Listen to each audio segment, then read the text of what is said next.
So, Craig, we are 1/3 of the way into the NHL season. The Toronto Maple Leafs are getting hotter. The Oilers are red hot. 8-game winning streak. That's the longest winning streak in the entire NHL. Surely you believe in them now. It is time to list it. I want you to roll out your top 5 Canadian teams that you think have got the best shot to go deep into the playoffs this season. Gino, you nailed it. It's about who can go deep into the playoffs. Hey, an 8-game winning streak is nice for the Oilers, and where the Maple Leafs find themselves rolling along is nice too. But this is about when it matters at the most important time. That's playoff time. So we'll start. At number 5, the Ottawa Senators. They might not even make the playoffs. So, they get in there because we have to have 5 teams right now. They've been so disappointing. At number 4, the Toronto Maple Leafs. The way their team is composed, the construction of their blue line, no way they can go deep in the playoffs. Brad Treliving has a lot of work to do.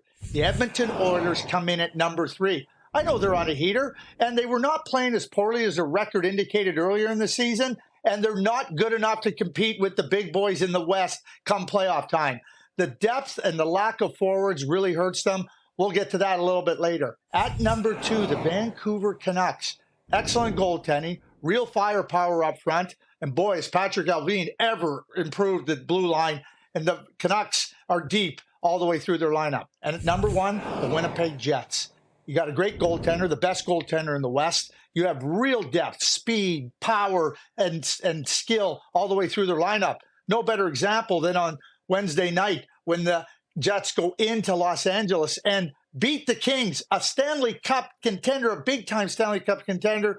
Velarde steps in with the absence of Kyle Connor. This team is a really, really good team, and I think they can go deep. They stand at the top of the list of Canadian teams that I think can go the farthest in the playoffs. Okay, Craig, I want to unpack this a little bit. The Edmonton Oilers, since they went on this 8-game heater, they've got the best goals for in the entire NHL. They've got the best goals against in the entire NHL during that streak, and yet you're not convinced. What more do you need to see to be a true believer in the Oil? Well, I need them to try to upgrade their forward group.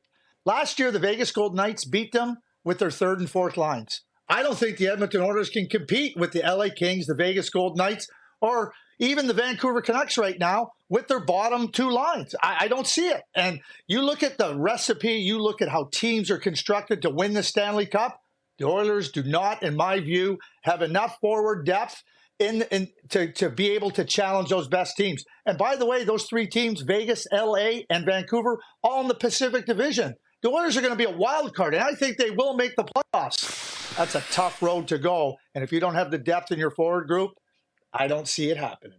Okay, Craig, you mentioned you don't have a lot of faith in the Toronto Maple Leafs right now, but they're on a bit of a nice run. They've got points in 12 of their last 13 games. If they could add a little depth on the blue line up front, would you reconsider your stance on them? Absolutely, I'll reconsider my stance on that.